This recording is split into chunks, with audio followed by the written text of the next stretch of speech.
Hello, students. Welcome to the very first lesson How, When, and Where of History Our Past 3. Today, we are going to discuss the very first chapter. I hope that you will understand it, take a note out of it, and revise it multiple times. So, let us begin the very first chapter How, When, and Where. I'm just removing myself from the screen so that I can explain it. Now you have to look at the screen. I'll come back. So let's begin. देखिए, इस बच्चे को देखिए ध्यान से। ये एक बच्चा है जो बहुत ही कंफ्यूज सा लग रहा है। ये बोलता है कि हिस्ट्री बहुत ही बोरिंग है। क्यों? क्योंकि इसमें तो मुझे केवल और केवल डेट्स याद करने होते हैं। I am confuse learning of all the dates. मैं बहुत ही कन्फ्यूज हो जाता हूँ और ऐसी शक्ल बना लेता हूँ। शायद आपकी भी शक्ल ऐसी ही हो जाती होगी जब आप देखते होंगे कि अरे हिस्ट्री है, इसमें तो मुझे याद करना है कि अकबर का डेथ कब हुआ था, बाबर का जन्म कब हुआ था, औरंगजेब का डेथ कब हुआ था। ये सारी चीज़ें याद करनी होती है तो ये डिफ़िकल्ट होता है थोड़ा। मैं मानता हूँ इस बात को, लेकिन हिस्ट्री में बहुत सारी चीज़ ऐसी है जिसको हम सीखें तो ये हमें इंटरेस्टिंग नहीं लगेगी। हमें डिफ़िकल्ट ये तभी लगता है जब हम सोचते हैं कि एग्ज़ाम में हमको स्कोर करना है, इसलिए हम इसे सीखते हैं। बच्चे तो रीडिंग करते ही नहीं है बुक, ठीक है। बुक आप लोग रीडिंग करते ही नहीं है। खुद से आप लोग कभी हिस्ट्री की बुक को रीडिंग कीजिए, ये बहुत ही इंटरेस्टिंग होता है। तो मेरा सजेशन है ये आपको कि आप हिस्ट्री की बुक को रीड कीजिए, अपने से एक बार समझने का प्रयास कीजिए और ये बहुत इंटरेस्टिंग हो जाएगा। आइए समझते हैं कि हिस्ट्री क्या होती है, ठीक है। What is history? Why should we study history? History क्या है और हमें हिस्ट्री क्यों पढ़ना चाहिए? History the study of past event.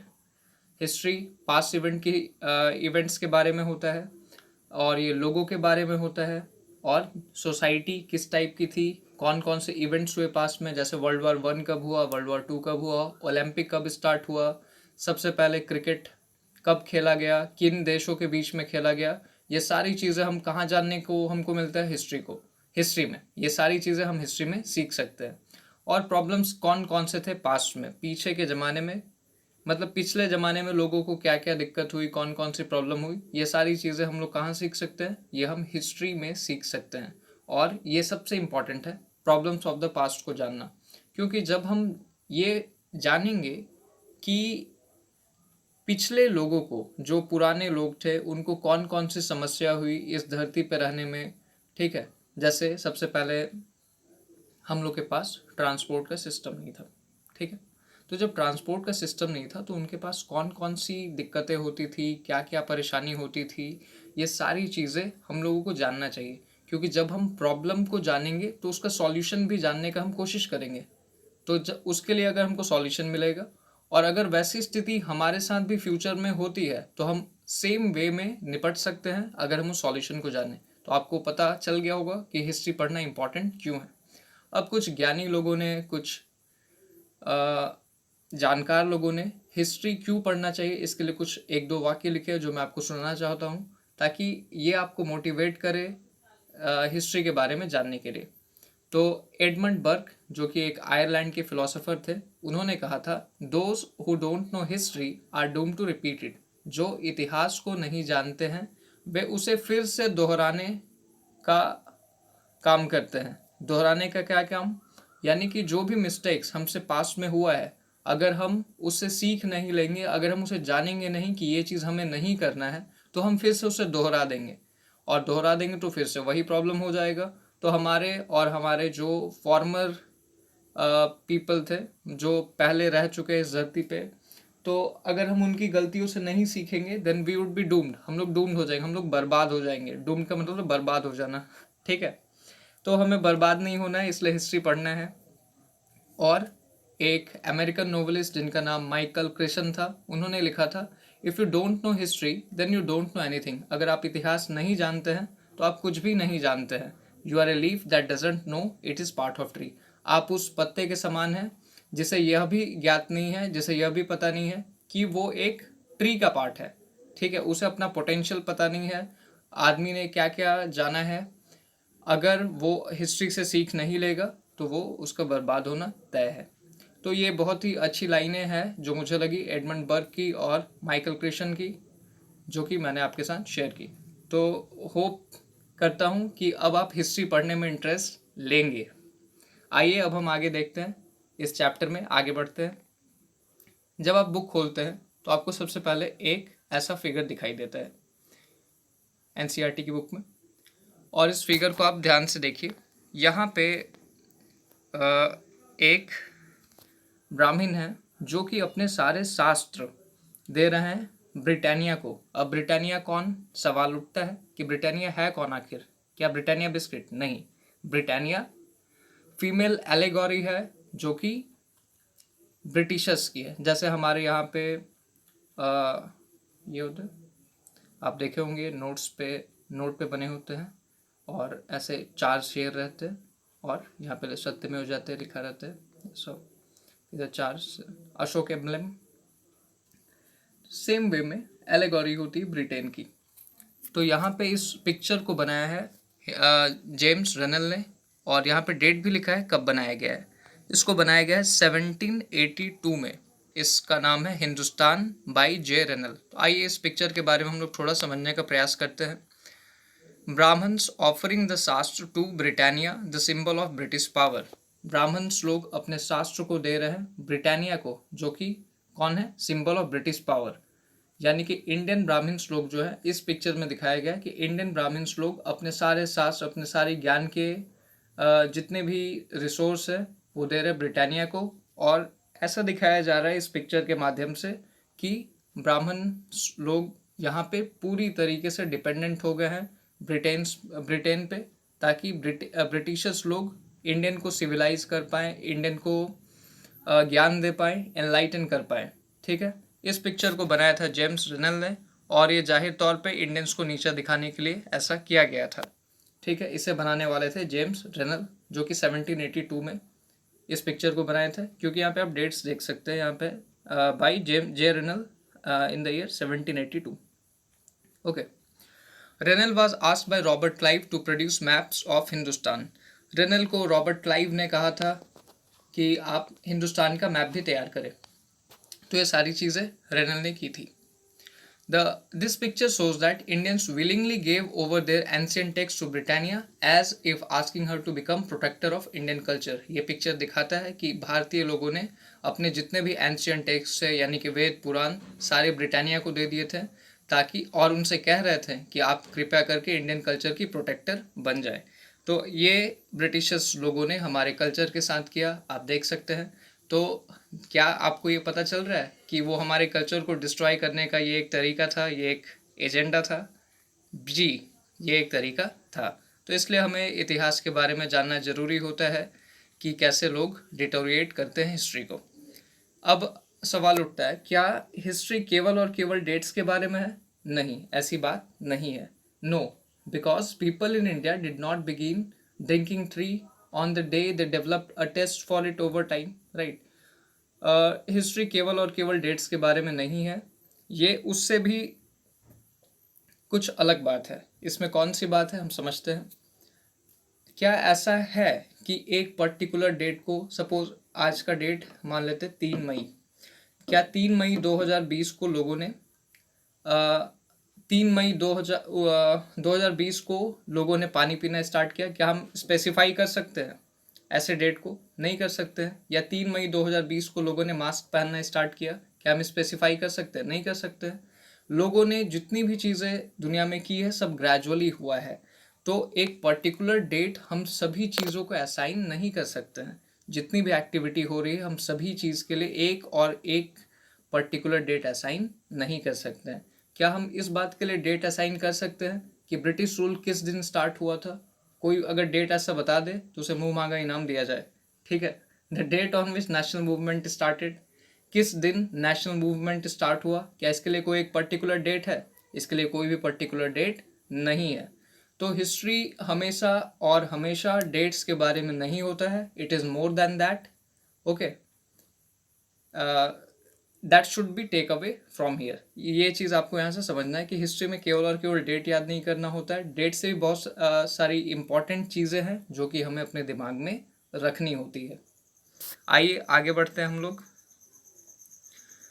Y do we continue to associate history with string of date. तो अब सवाल ये है कि जब हमें डेट्स याद रखने ही नहीं हैं तो डेट्स का क्या फ़ायदा है। डेट्स उतना इम्पॉर्टेंट भी नहीं है तो हम उसे क्यों डेट से एसोसिएट करते हैं। तो हमने नहीं कहा ऐसा कि डेट एकदम इम्पॉर्टेंट नहीं है, डेट ज़रूरी है, लेकिन डेट ही सब कुछ है हिस्ट्री में, ऐसा नहीं है। अब इसका जवाब यह है कि we continue to associate history with a string of date because there was a time when history was an account of battles and big events। हम जितनी भी चीज़ें हैं हिस्ट्री में उन सभी को डेट्स से प्रिजर्व करके इसलिए रखते हैं क्योंकि एक समय था हिस्ट्री में जब कोई वार हुआ, जैसे कोई युद्ध हुआ, तो कब स्टार्ट हुआ, किस किस पीरियड में स्टार्ट हुआ, किस ड्यूरेशन में स्टार्ट हुआ, ये हमको पता होना चाहिए। तो ऐसे रिकॉर्ड्स को रखने के लिए हमें डेट का यूज़ करना पड़ता है। It was about the rulers and their policy, और कौन कौन से पॉलिसीज आए, कितने तारीख को, कब कौन सा पॉलिसी लॉन्च हुआ, किस साल कोई भी पॉलिसी आया, सपोज 2016 में नोट बैन हुआ, ठीक है। तो ये रिकॉर्ड हम रखेंगे, ठीक है। जब हम रिकॉर्ड रखेंगे कि 8 नवंबर 2016 को 5000 और 500 और 1000 रुपीज़ के नोट्स बैन हुए, तभी तो हम एक प्रॉपर ऑर्गेनाइज वे में सभी चीज़ों को देख पाएंगे और उसके स्टडी करने में हमें ईजीनेस होगा, ठीक है। It will be easier for us to understand all this thing if we will have a record of dates. Historians wrote about the year the king was crowned, the year he died, the year the next ruler succeeded to the throne। और historians इस बारे में लिखते थे कि जितने भी राजा हुए वे कब बने राजा, राजा का डेथ कब हुआ, उनके बाद नया राजा कौन आया। तो ये सभी चीज़ इम्पॉर्टेंट है और इसलिए उसका एक क्रोनोलॉजिकल ऑर्डर में डेट्स के साथ होना चाहिए कि 1700 में ये राजा बने, फिर 1730 में ये बने, फिर 1760 में ये बने। इस तरीके से एक क्रोनोलॉजिकल रिकॉर्ड होना चाहिए।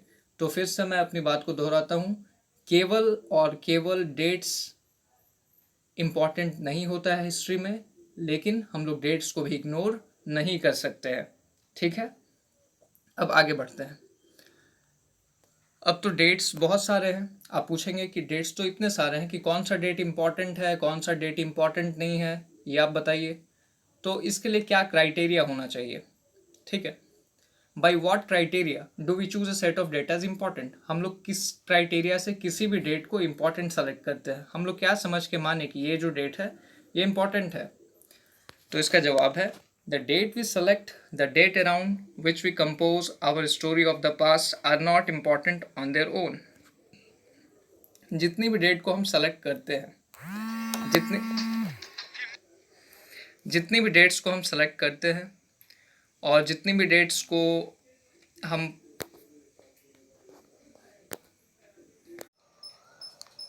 By what criteria do we choose a set of dates as important. हम कैसे किसी भी सेट ऑफ डेट्स को इम्पॉर्टेंट कंसिडर करते हैं, ठीक है।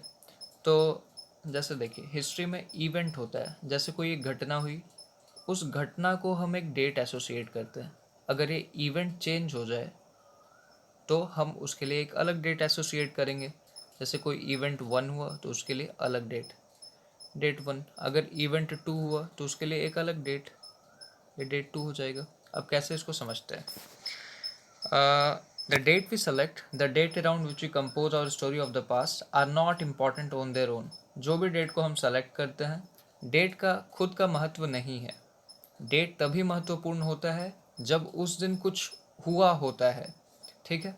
They become important because we focus on a particular set of event as important. ये इम्पॉर्टेंट तभी बनते हैं जब हम एक पर्टिकुलर सेट ऑफ इवेंट पे फोकस करते हैं। और अगर हमारा फोकस ऑफ स्टडी चेंज होता है, if our focus of study changes, if we begin to look at new issues, a new set of dates appear significant. Yes, तो अगर हम किसी पर्टिकुलर सेट्स ऑफ इवेंट की तरफ देख रहे हैं, कोई एक घटना, जैसे एक एग्जांपल देते हैं। अगर हमसे कोई पूछे व्हेन डिड औरंगजेब डाइड, तो हम इसका जवाब देंगे 1707। लेकिन अगर हमसे कोई पूछे कि भारत को इंडिपेंडेंस कब प्राप्त हुआ, when did India gain it's independence? तो उसका जवाब होगा 1947। तो क्या ये दोनों जो संख्या है अपने आप में इम्पॉर्टेंट है? No, they are not important in their own, but due to the event make them important. इनका अपना कुछ महत्व नहीं है। 1706 की बात हुई नहीं हुई, क्यों 1707? क्योंकि इस साल औरंगजेब का डेथ हुआ। क्यों 1947? क्योंकि इस साल इंडिया को आज़ादी मिली। तो इवेंट बेस्ड डेट्स होता है, डेट बेस्ड इवेंट नहीं होते। ठीक है, मीन्स इम्पॉर्टेंट इज इवेंट और हम लोग उसको एसोसिएट करते हैं डेट। डेट का अपना कोई भी महत्व नहीं है जब तक कि उस डेट पे कोई इम्पॉर्टेंट इवेंट नहीं हुआ हो। ठीक है, जैसे कि एक एग्जांपल लेते हैं। सभी हिस्टोरियंस आते हैं और सभी हिस्टोरियंस कुछ ना कुछ लिखते हैं।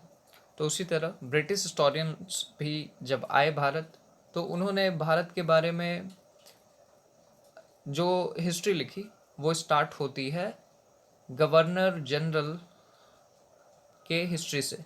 तो जो पहले गवर्नर जनरल थे भारत के, उनका नाम था वैरन हेस्टिंग्स। ये क्वेश्चन आ सकता है, who was first governor general of India? तो आपका जवाब होना चाहिए वैरन हेस्टिंग।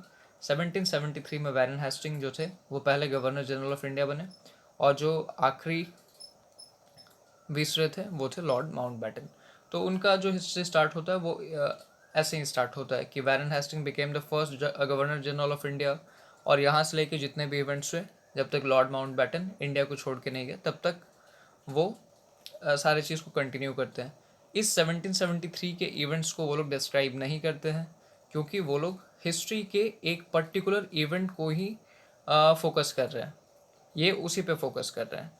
ठीक है, और यहाँ पे फोटो देख सकते हैं, ये हैं mister lord lord Warren Hastings. Warren Hastings first governor general of India. ये स्लाइड में थोड़ा नीचे आ गया है, और यहाँ पे क्वेश्चन है, आप लोग इसको करेक्ट कर लीजिएगा। What is पेरियोडाइजेशन? पेरियोडाइजेशन क्या होता है? जैसा कि अभी हम बताएं कि किसी भी इवेंट को हम लोग डेट एसोसिएट करते हैं। सिमिलरली अब हम एक 5 साल का समय मान लेते हैं, जैसे 2005 से लेके 2010। तो ये 5 साल का पीरियड है, this is duration of 5 year, right. उसी तरह हिस्ट्री को भी पीरियड्स में डिवाइड किया जाता है। अब कौन कौन से पीरियड्स हैं? जैसे स्कूल में सबका पीरियड होता है कि फर्स्ट पीरियड में हिंदी होगा, ठीक है, तो इस और सेकंड पीरियड में मैथ्स होगा, थर्ड पीरियड में इंग्लिश होगा, लाइक दैट। तो ये टाइम का ड्यूरेशन हुआ। सेम वे में हिस्ट्री को भी हम लोग पेरोडाइज करते हैं, डिवाइड करते हैं। तो जेम्स मिल जो थे, ठीक है, व्हाट इज पेरोडाइजेशन अगर हमसे कोई पूछे? The division of history into different period is known as periodisation. James Mill जो कि एक स्कॉटिश फिलोसोफर थे, उन्होंने हिस्ट्री को 3 भाग में डिवाइड किया। उन्होंने डिवाइड किया Hindu period, Muslim period and Britishers period. ये क्वेश्चन आता है कि जेम्स मिल ने कैसे हिस्ट्री को 3 भाग में डिवाइड किया? तो इसका जवाब हो जाएगा हिंदू, मुस्लिम, ब्रिटिश। ठीक है, बहुत कोई इसको क्रिश्चियन समझते हैं, जो कि गलत है। Hindu, Muslim and British period में डिवाइड किया। ठीक है, पीरियोडाइजेशन का मतलब होता है the division of history into different period is known as periodisation. समय को डिवाइड करना, टाइम ड्यूरेशन को डिवाइड करना, हिस्ट्री के टाइम पीरियड को डिवाइड करना अलग अलग भाग में ही पीरियोडाइजेशन कहलाता है। अब जैसे हिंदू काल हो गया, मुस्लिम काल हो गया, ब्रिटिश काल हो गया, ठीक है, Hindu period, Muslim period, British period. तो इसमें उन्होंने लिखा होगा कि हिंदू के अचीवमेंट क्या थे, हिंदुओं ने क्या किया, हिंदू काल में क्या क्या दिक्कत थी, क्या क्या प्रॉब्लम थी। मुस्लिम काल में उन्होंने फिर लिखा कि मुस्लिम रूलर्स कैसे थे, क्या करते थे, इनके प्रैक्टिसेस क्या थे। फिर ब्रिटिशर्स लोग के बारे में लिखा कि इन लोगों ने कौन से सुधार कार्य लाए, इन्होंने कौन से अच्छे काम किए, ये सारी चीज़ लिखी होगी। अब ब्रिटिशर्स के बारे में उन्होंने अच्छा अच्छा क्यों लिखा होगा?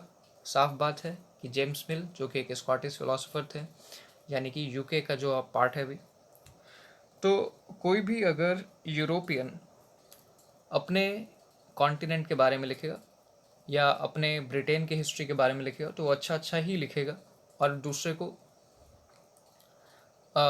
को वो उतना अच्छा नहीं दिखाएगा अपने लेख में। ठीक है, और इस बारे में हम बात करेंगे लेटर बाद में। ठीक है, तो अभी हम आगे बढ़ते हैं।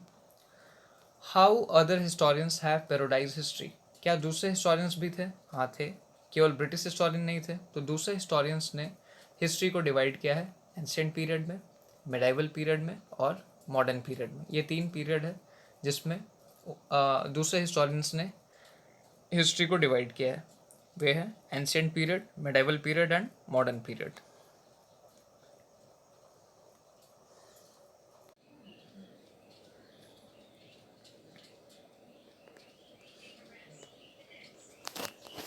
अब कुछ हिस्टोरियंस ने टाइम को एक अलग तरीके से डिवाइड किया है और कहा है कि एक ऐसा समय था जब कॉलोनीज बन रही थी।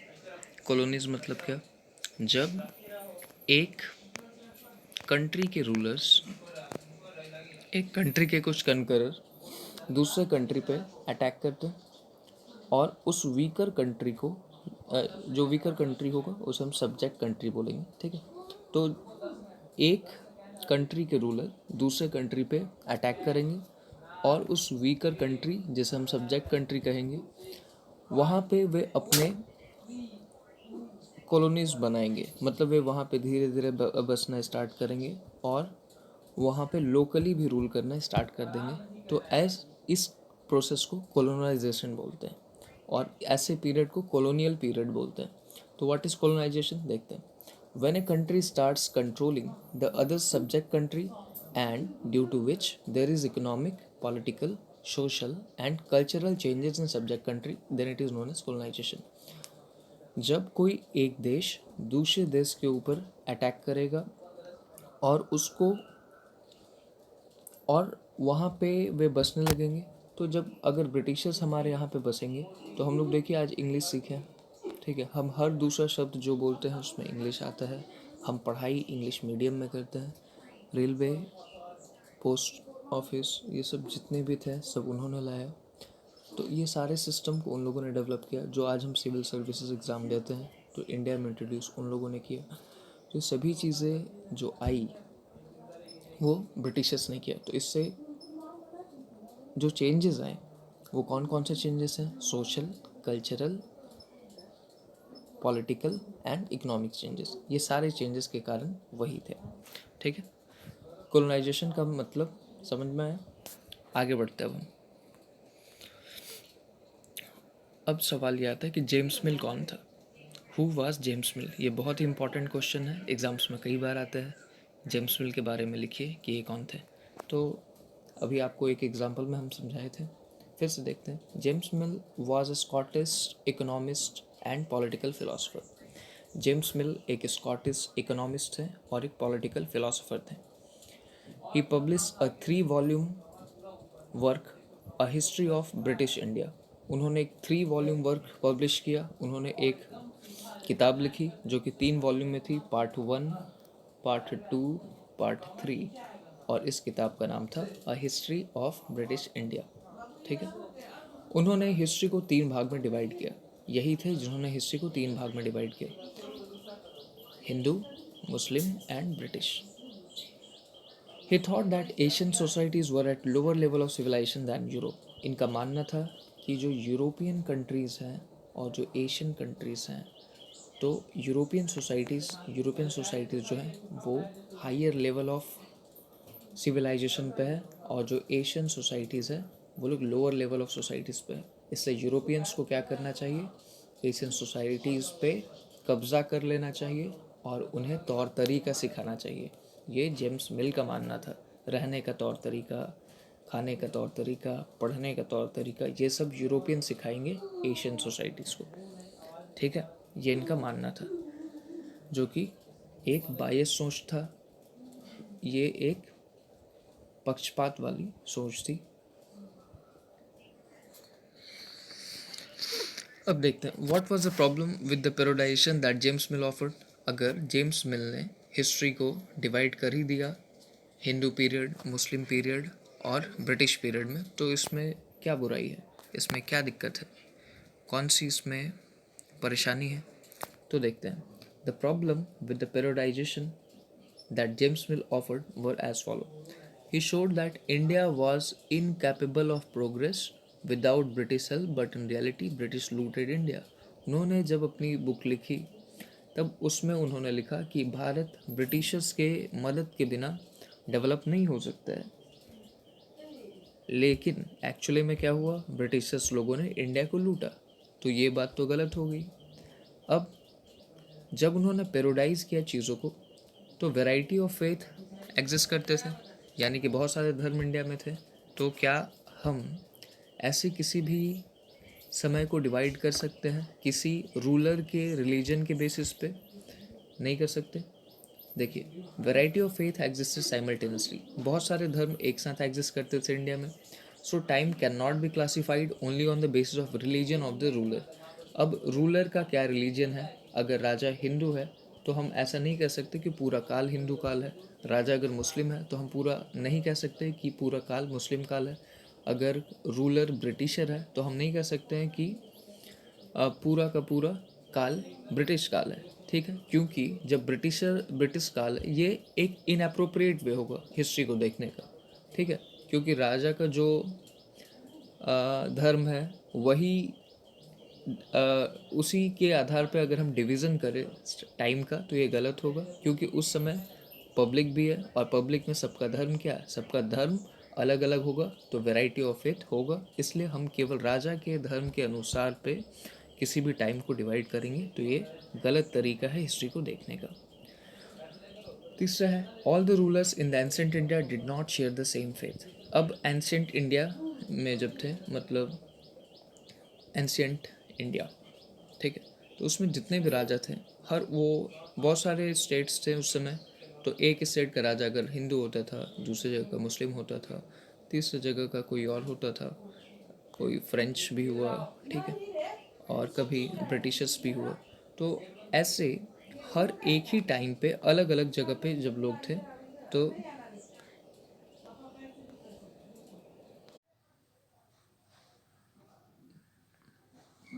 तो जितने भी रूलर्स थे एंशिएंट इंडिया में, उन सभी का सेम फेथ नहीं था। और जब सभी रूलर्स का सेम फेथ नहीं होगा तो हम एक एक रिलीजन को, एक पर्टिकुलर रिलीजन के बेसिस पे टाइम का डिवीजन नहीं कर सकते हैं। That is again an appropriate way of looking at the history. So these were the challenges with the periodization that James Mill offered. ये चैलेंजेस थे जो जेम्स मिल ने ऑफर किया था अपने पेरोडाइजेशन में उनके साथ। अब देखते हैं कि हिस्ट्री जो हिस्टोरियंस लिखते हैं, हम लोगों ने ये जितनी भी हिस्ट्री पढ़ी इन सभी को हिस्टोरियन लोगों ने लिखा है। और तो इसको लिखते समय वे लोग को इन्फॉर्मेशन की ज़रूरत होती होगी, तो वे सभी इस इन्फॉर्मेशन को कहाँ से प्राप्त करते हैं? What were the important resource used by historians for writing about the history of India? तो इसका जवाब है official records of British administrations. जितने भी ऑफिशियल रिकॉर्ड्स होते थे ब्रिटिश एडमिनिस्ट्रेशंस के, जिनमें रहता था कि किस गवर्नर जनरल ने क्या किया, किस गवर्नर जनरल का समय अवधि एक इतने दिन से इतने दिन तक था, किसने सेंसस करवाया है, किसने रूल कैसे चलाया है, ये सारे रिकॉर्ड्स को ध्यान में रख के historians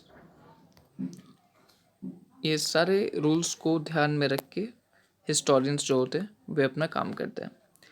letter and memos stored in archive and museums. जो पुराने लेटर्स और मेमोज रखे रहते हैं आर्काइव में और म्यूजियम्स में, उनका यूज़ किया जाता है। आर्काइव क्या है? ये एक जगह है जहाँ पे पूरे पुराने समय के जितने भी लेटर्स हैं, रिकॉर्ड्स हैं, उनको रखने की व्यवस्था होती है। और तीसरा है इसमें survey reports, census, forest surveys, zoological service. Survey reports होते हैं कि सेंसस होता था कि कितने लोग टोटल है, लोगों की गिनती। आप बताइएगा कि पहला सेंसस भारत में कब हुआ था और सबसे पहले ये किस साल हुआ था? हमारे इंडिया में सेंसस सबसे पहले किस साल हुआ था? ये आपके लिए है क्वेश्चन, आप खोज के रखिएगा। ठीक है, उसके बाद फॉरेस्ट सर्वे, और फॉरेस्ट में भी गिनती होती थी कि कितने पेड़ पौधे, ये सारी चीज़ की सर्वे होती थी, क्योंकि ब्रिटिशर्स सोचते थे कि सर्वे बहुत इंपॉर्टेंट है चीज़ों को अच्छे से समझने के लिए, एडमिनिस्ट्रेशन को अच्छे से चलाने के लिए सर्वे बहुत इंपॉर्टेंट है। इसलिए ब्रिटिशर्स बहुत सारे सर्वे करवाते रहते थे। जूलॉजिकल सर्विस, जानवरों की गिनती होती थी, ये सारी चीज़ें होती ही रहती थी। ठीक है, तो ये आज भी होती है। आइए अगला क्वेश्चन देखते हैं, why did the British preserve documents. अब सवाल उठता है कि ब्रिटिशर्स इतने डॉक्यूमेंट के पीछे क्यों पड़े रहते थे, वे क्यों डॉक्यूमेंट्स प्रिजर्व करते थे, क्यों उन्हें बचा के रखते थे, उनकी क्या सोच थी इसके पीछे। Britishers preserved the documents because they believed that action of writing and preserving can help in proper studies and debate over the issue. Britishers सारे डॉक्यूमेंट्स को प्रिजर्व करते थे और ऐसा वे इसलिए करते थे क्योंकि वे ऐसा बिलीव करते थे because they believe that action of writing and preserving can help in proper study and debate over the issue. उन्हें ऐसा लगता था कि अगर हम चीज़ों को लिख कर रखें तो उस पे हम बाद में अच्छे से पढ़ाई कर सकते हैं और उस टॉपिक्स पे डिबेट बाद में अच्छे से हो सकता है। They believe that A proper set of document can help them in controlling the administration well. और उन्हें ऐसा महसूस होता था कि अगर हमारे पास पूरा का पूरा डॉक्यूमेंट होगा, किसी भी चीज़ के बारे में पूरी इन्फॉर्मेशन होगी, जानकारी एक रिटन फॉर्म में होगी, तो इससे हम एडमिनिस्ट्रेशन को अच्छे से चला पाएंगे। ठीक है, अब अगला सवाल है, what official record do not tell. इन ऑफिशियल रिकॉर्ड्स में जो ब्रिटिशर्स लिखते थे उनमें क्या नहीं होता था।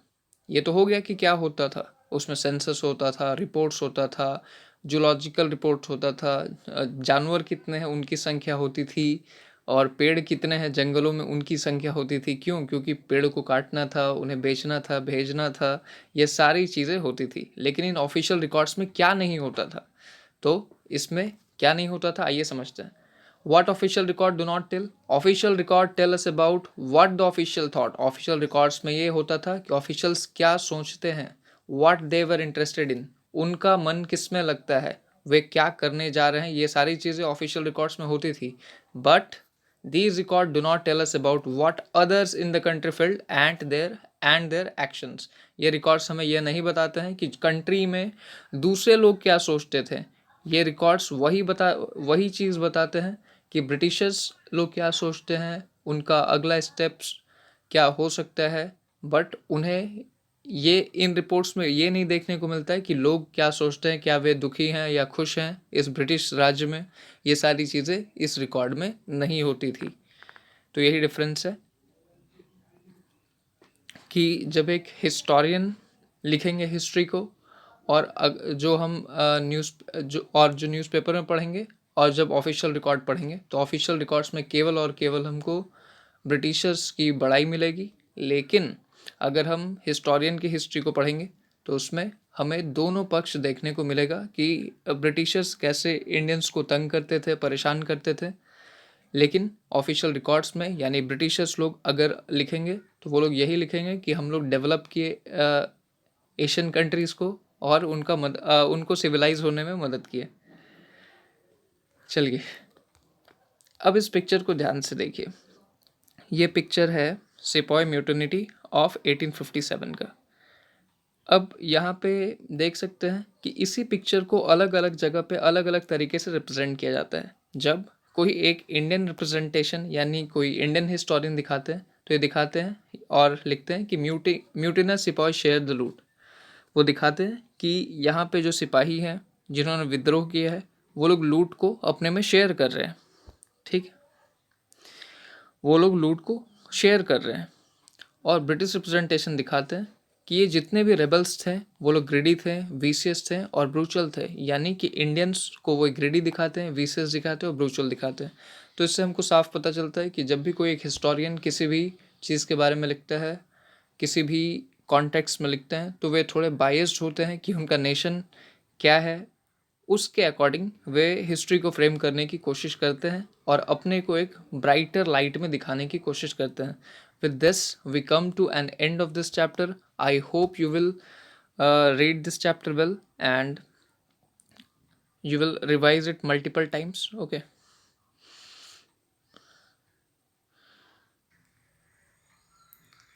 thank you for hearing me with patience. I hope you will revise all the things that I have discussed here, and thank you for hearing. All the best.